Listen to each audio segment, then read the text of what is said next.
हाँ तो फ्रेंड्स, हम लोगों ने देखा कि हमें सी प्रोग्राम करने के लिए कौन कौन सी चीज की जरूरत होती है। अब हम लोग आगे चलते हैं। आगे हमें देखना है कि सी प्रोग्राम के अंदर हमें वेरिएबल कैसे डिक्लेयर करना है और वेरिएबल है क्या।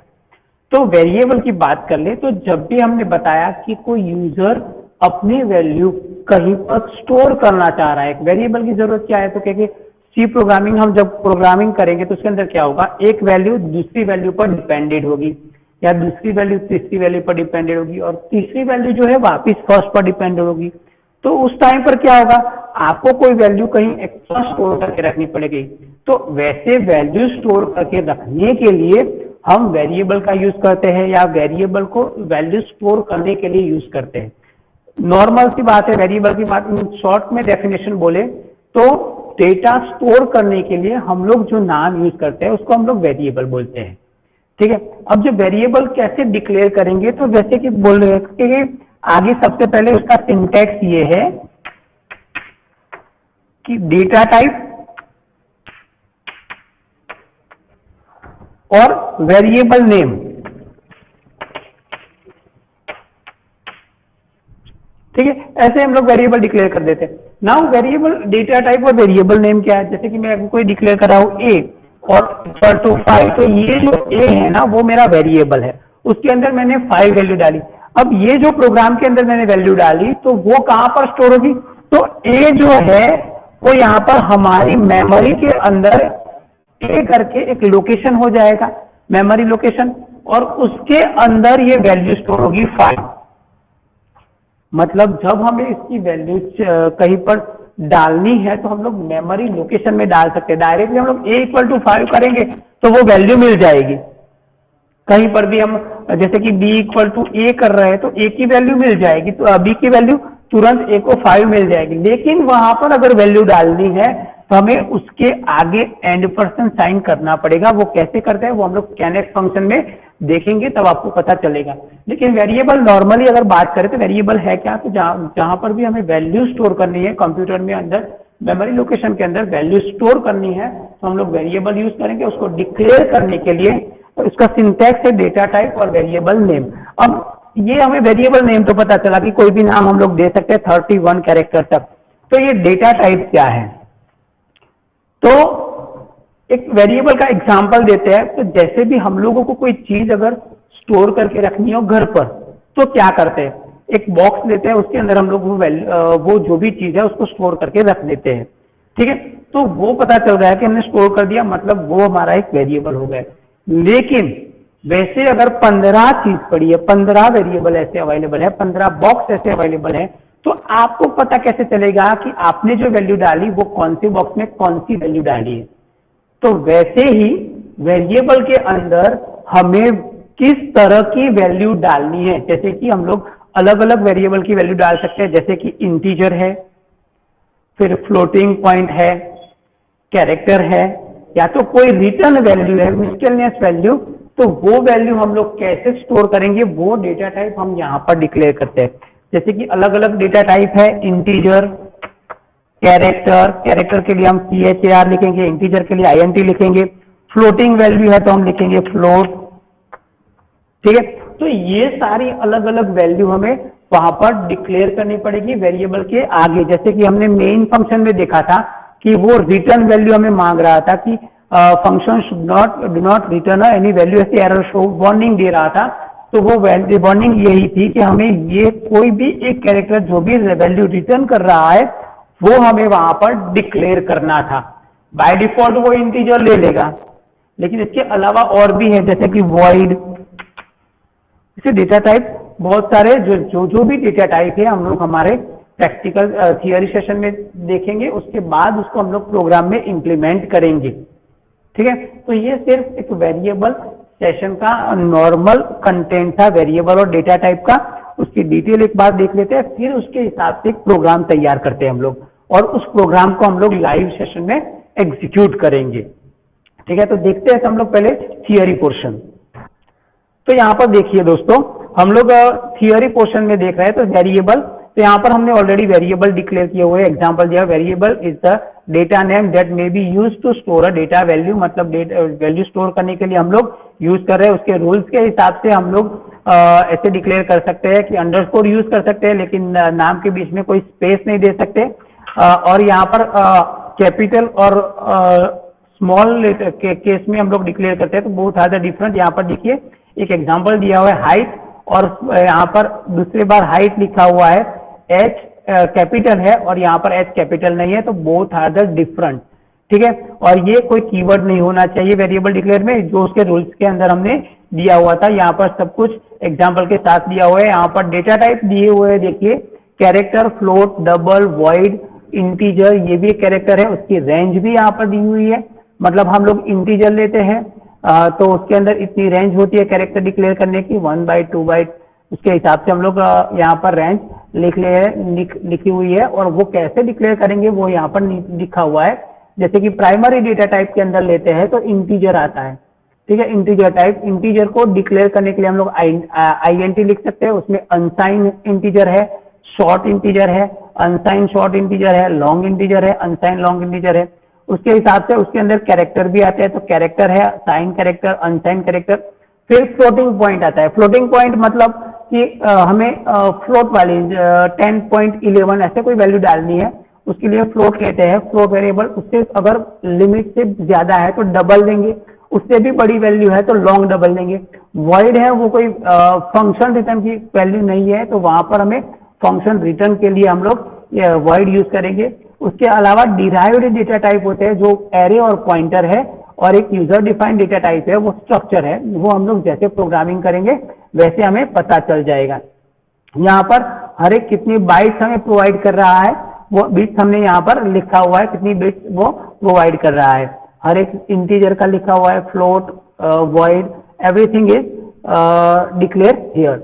अब हम चलते हैं कि कैसे हमें उसको एग्जीक्यूट करना है प्रोग्राम। तो हमने अब एक प्रोग्राम शो करते हैं, प्रोग्राम देखते हैं, उसके बाद हम लोग वो कोड एग्जीक्यूट करेंगे तो पता चल जाएगा। चलिए तो अब बोर्ड पे पहले प्रोग्राम देते हैं, फिर उसको हम एग्जीक्यूट करेंगे। जैसे हमने देखा, अब हम यहाँ पर एक लाइव प्रोग्राम देखेंगे। पहले बोर्ड पर प्रोग्राम देखेंगे, उसके बाद उसी प्रोग्राम को लाइव करके एग्जीक्यूट करेंगे। तो सबसे पहले देखते हैं हमारा फर्स्ट को बोला था कमेंट लाइन।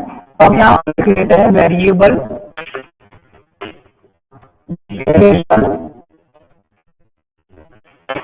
प्रोग्राम, ठीक है। तो हमने लिखा। अब उसके बाद हम दो हेडर फाइल ऐड करेंगे, हेड इंक्लूड stdio.h, उसके बाद .h,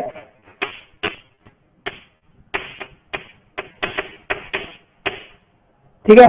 ये हमने दो फाइल ऐड कर ली। अब हम डिक्लेयर करेंगे मेन फंक्शन। उसके आगे हम लोग एक डेटा टाइप भी डिक्लेयर कर देते हैं, वॉइड, जिससे हमें जो एरर शो हो रहा था वो नहीं होगा, वो हम अभी प्रोग्राम में देखेंगे। वॉइड, फिर मैं डाल रहा हूं मेन फंक्शन हमारा, मतलब यहां से हमारा एग्जीक्यूशन शुरू होगा। उसके बाद वापिस, अब याद रखिए, अगर आपको कोई भी वेरिएबल डिक्लेयर करना है तो आपको पता होना चाहिए कितने वेरिएबल है। वो आपको जैसे ही आप लोग कर्ली ब्रैकेट ओपन करते हैं उसके बाद तुरंत आपको वो डिक्लेयर कर देने हैं। अब अभी हमने डिसाइड नहीं किया कि हम लोग प्रोग्राम कौन सा कर रहे हैं, तो हम लोग, मैं यहाँ पर आपको बता दूं, हम लोग जो प्रोग्राम कर रहे हैं वो जैसे कि ये प्रोग्राम कर रहे हैं A = B + C, ठीक है। अब ये प्रोग्राम तैयार कर रहे हैं, तो उसके अंदर हमें कितने वेरिएबल चाहिए, तो देखिए 1, 2 और 3, ये 3 वेरिएबल हमें अलग अलग तरीके से चाहिए। तो यहाँ पर हम तीनों वेरिएबल का लिस्ट डिक्लेयर कर देंगे। जैसे कि इंटीजर वैल्यू डाल रहा हो, क्योंकि हमने मैथमेटिक फंक्शन लिया है, इसीलिए इंटीजर के लिए हमें INT लिखना है, A, B एंड C। अब इस स्टेटमेंट को कंप्लीट करने के लिए हम लोग यहाँ पर सेमीकोलन करेंगे, ठीक है। अभी हमने कोई वेरिएबल के अंदर वैल्यू नहीं डाली है, यही वैल्यू हम लोग यहाँ डाल सकते हैं।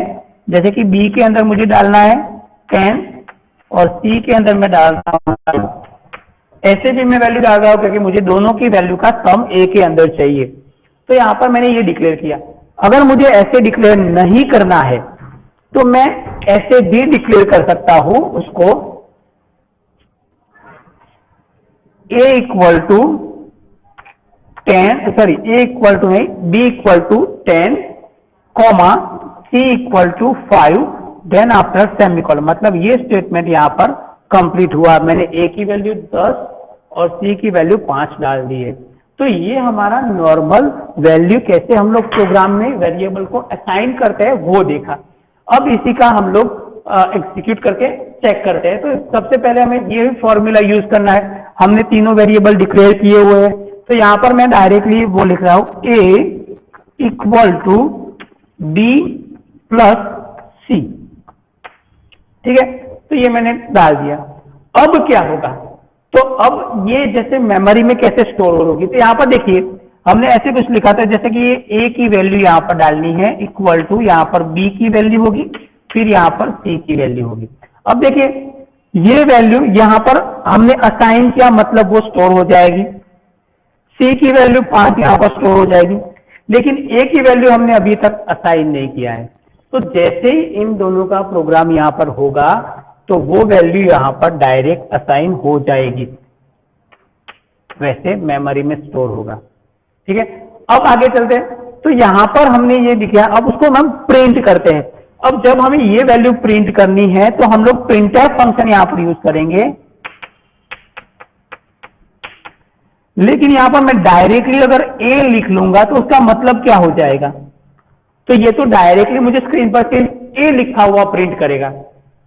अब हम लोग जब वेरिएबल की वैल्यू हमें प्रिंट करनी है तो हमें वेरिएबल भी डिफाइन करना है और उसके अंदर हमने कौन सी वैल्यू स्टोर की है वो भी डिक्लेयर करनी है। तो वो कैसे पता चलेगा, तो जैसे हम लोग सी का प्रोग्राम देखेंगे तो आपको पता चलेगा, लेकिन यहाँ पर मैं नॉर्मली आपको बता रहा हूं कि अगर हमें वो वैल्यू प्रिंट करनी है तो यहाँ पर इंटीजर वैल्यू करने के लिए हमें एक कैरेक्टर यूज करना पड़ेगा %d, वो डबल कोटेशन के अंदर। मतलब ये क्या करेगा, यहां पर जो भी वैल्यू प्रिंट करनी है वो इंटीजर वैल्यू होनी चाहिए और वो भी बाहर से होनी चाहिए, मतलब इस फंक्शन के अंदर से नहीं। बराबर। अब हमने इस डबल कोटेशन के अंदर जो वैल्यू आर्ग्यूमेंट पास की थी वो वैल्यू नहीं होनी चाहिए, उसके बाहर की वैल्यू होनी चाहिए। तो यहां पर कौन सी वैल्यू मुझे प्रिंट करनी है, ए की, तो यहां पर मैंने खत्म कर दिया कॉमा करके, मतलब यहां पर मैंने ये स्टेटमेंट को पूरा किया, उसके साथ दूसरे एक आर्ग्यूमेंट पास की, इसकी जो वैल्यू है वो प्रिंट करनी है। तो कौन सी वैल्यू प्रिंट करनी है, मुझे पहले में ए की वैल्यू प्रिंट करनी है, तो मैं यहां पर डायरेक्टली ए लिखूंगा, फिर इस स्टेटमेंट को खत्म कर लूंगा। तो ये मेरा ए की वैल्यू प्रिंट करवाएगा। फिर यहाँ पर गेट ch हम लोग डालेंगे फंक्शन ओवर और यहाँ पर ब्रैकेट करेंगे। तो ये हमारा एक नॉर्मल वेरिएबल का प्रोग्राम हुआ, लेकिन ये तो जस्ट से मैं प्रॉपर लिख रहा हूं यहाँ पर पहले printf %d, a, ये मेरा नॉर्मल प्रोग्राम हुआ। अब मैं यहां पर बोल रहा हूं कि मुझे ऐसे प्रिंट नहीं करना है, मुझे कुछ वैल्यू ऐसे प्रिंट करनी है कि a की वैल्यू जो है वो यहां पर b की वैल्यू यहां पर आए, फिर c की वैल्यू आए, फिर जो भी आंसर आता है वो यहां पर प्रिंट हो, a की वैल्यू। ठीक है, मतलब 15 ऐसे मुझे प्रिंट करना है। तो कैसे करूंगा, तो देखिए यहां पर तो मैंने एक वेरिएबल डिक्लेयर करना था इसलिए % लिख लिया। अब मुझे ऐसे कुछ प्रिंट करना है, तो यहां पर हम लोग ऐसे लिख सकते हैं उसको %, सबसे पहले d, एक वैल्यू चाहिए b की। ठीक है, फिर क्या है, प्लस का साइन है तो मैं प्लस का साइन करूंगा। फिर वापस मुझे c की वैल्यू चाहिए तो %d, फिर मुझे इक्वल टू चाहिए तो इक्वल टू लिखूंगा। उसके बाद मुझे जो वैल्यू चाहिए वो a की है तो %d लिखूंगा। अब क्या हुआ, तीनों वेरिएबल है, कौन से में कौन सी वैल्यू जाएगी, तो पहले मुझे जो है वो b की वैल्यू डालनी है तो मैं पहले b लिखूंगा, फिर c लिखूंगा, फिर a लिखूंगा। अब मैं इस प्रोग्राम को अगर एग्जीक्यूट करूंगा तो मुझे जिस तरह से वैल्यू चाहिए उसी तरह से वो आउटपुट शो करेगा। ठीक है, ये मैंने नॉर्मल प्रोग्राम बनाया। अब मैं अब बोल रहा हूं कि ये जो मैंने वैल्यू असाइन की वो वैल्यू मुझे असाइन नहीं करनी है, वो वैल्यू मुझे यूजर के थ्रू एंटर करवानी है। तो वो वैल्यू कैसे एंटर करवाएंगे वो देखते हैं हम लोग। तो ये हमने प्रोग्राम तो बनाया हुआ है, लेकिन यहाँ पर जो वैल्यू असाइन की वो मुझे नहीं करनी है, मतलब वो मुझे यूजर के थ्रू एंटर करनी है। तो यहाँ पर मैं लिख लेता हूँ इंटीजर ABC, जो नॉर्मल हमारा प्रोग्राम है। अब यहाँ पर हम लोग वैल्यू एंटर करते हैं यूजर के जरिए। तो यहाँ पर देखिए एक फंक्शन है scanf, वापिस हमें बता रहे जैसे हमने स्टोर किया था A, B और C, कुछ इस तरह से वैल्यू हुआ करती थी, राइट। अब हमें वैल्यू एंटर करनी है B एंड C की। तो यहाँ पर मैं लिखूंगा %d, जिस तरह से इंटीजर वैल्यू एंटर करनी है तो %d कितनी वैल्यू एंटर करनी है, 2। अब क्या होगा, तो याद रखो डायरेक्टली मैं यहाँ पर वेरिएबल नहीं लिख रहा, क्योंकि जो वैल्यू मैं एंटर करूंगा वो इस लोकेशन पर स्टोर करनी है। और मैंने बताया था जब वेरिएबल पढ़ा रहा था कि कोई भी लोकेशन चाहिए तो मुझे वेरिएबल के आगे n% साइन करना पड़ेगा, B एंड n%C। अब मैं यहाँ पर स्टेटमेंट को ओवर कर रहा हूँ। अब क्या होगा, जब भी मैं इस प्रोग्राम को एग्जीक्यूट करूंगा वो हर बार मुझे बोलेगा 2 वैल्यू एंटर करने के लिए, तो मैं 2 वैल्यू एंटर करूंगा तभी वो आगे एग्जीक्यूट करेगा। इसके भी ऊपर हमें प्रोग्राम को एग्जीक्यूट करेंगे तो पता नहीं चलेगा, लेकिन यहाँ पर मैं एक मैसेज करके एंटर द वैल्यू, तो वो भी मुझे शो करेगा, ठीक है। तो अब इसी प्रोग्राम को हम लोग लाइव देख रहे हैं हमारे स्क्रीन के ऊपर, और फिर उसको एग्जीक्यूट करते हैं, और जैसे भी मैंने यहाँ पर बोला उसी तरह से वो प्रोग्राम एग्जीक्यूट होगा। चलिए तो देखते हैं अब हमारे प्रैक्टिकल सेशन की और लैपटॉप स्क्रीन के अंदर। हाँ फ्रेंड्स, तो देखिए अब ये प्रोग्राम हम लोग यहाँ पर डिजाइन कर रहे हैं कि कैसे वो प्रोग्राम करते हैं। तो यहाँ पर सबसे पहले हम लोग एक न्यू फाइल ले लेंगे जिसके अंदर हम लोग वो प्रोग्राम तैयार करेंगे। ऑलरेडी मैंने एक सेकंड प्रोग्राम करके बनाया हुआ है, मैं उसको ओपन कर रहा हूं, फिर देखते हैं उस प्रोग्राम को। तो यहाँ पर देखिए ये जो हमने प्रोग्राम तैयार किया वो A करके मैंने ऑलरेडी वैल्यू डाल 10 और 10।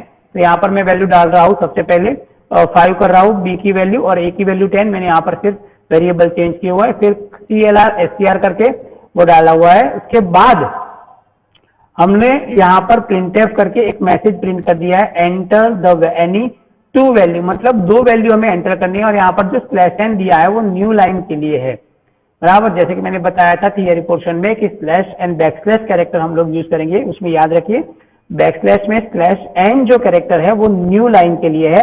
उसके बाद मैंने scanf करके 2 वैल्यू एंटर की जो मैंने अभी बोर्ड पर बताया, %d, n%a और n%b करके। फिर यहाँ पर मैंने वैल्यू डाल दी C = a+b, फिर प्रिंट करवाया उस वैल्यू को। तो यहाँ पर मैंने n% नहीं किया और ये गेट ch किया हुआ है।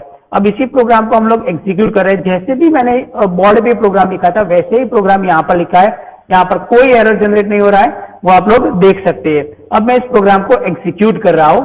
तो देखिए पहले हम लोग उस प्रोग्राम को कंपाइल करेंगे, तो कोई एरर शो नहीं हो रहा है। यहाँ पर देखिए एक फंक्शन शुड रिटर्न वाली एरर शो हो रहा है, हम उस एरर को भी, वार्निंग को भी निकाल देते हैं वॉइड करके, तो वो भी वार्निंग निकल जाएगी। अब हम प्रोग्राम को वापस सेव करेंगे और फिर उसको कंपाइल करेंगे, ठीक है। तो कंपाइल में देखिए कोई एरर शो हो रहा है, तो यहाँ पर कोई एरर शो नहीं हो रहा है। उस प्रोग्राम को हम लोग एग्जीक्यूट करते हैं और आउटपुट देखते हैं। तो देखिए एंटर एनी 2 वैल्यू, जैसे मैं 2 वैल्यू एंटर कर रहा हूँ 12 और 5, तो देखिए 17 आंसर उसका एडिशन करने के बाद मुझे मिलता है। फिर से मैं उस प्रोग्राम को एग्जीक्यूट करूंगा तो वो प्रोग्राम वही आउटपुट दोबारा करवाएगा, मतलब फिर से वो मुझे 2 एंटर वैल्यू बोलेगा। जैसे कि देखिए रन के अंदर जाके हम लोग रन कर रहे हैं, तो वापस एंटर 2 वैल्यू 3 + 6, तो यहाँ पर देखिए 9, तो वो कंटिन्यूअसली हमें देता है। और एक बात तो कि हमने जब एंटर एनी 2 वैल्यू /n दिया है, इसीलिए वो नई लाइन में हमें डायरेक्टली प्रिंट करने के लिए बोल रहा है। जैसे कि देखिए अभी देखते हैं कि कैसे बोल रहा है। तो देखिए वो नई लाइन में ब्लिंकिंग कर रहा है। अब मैं वही वैल्यू /n निकाल कर एग्जीक्यूट करता हूं,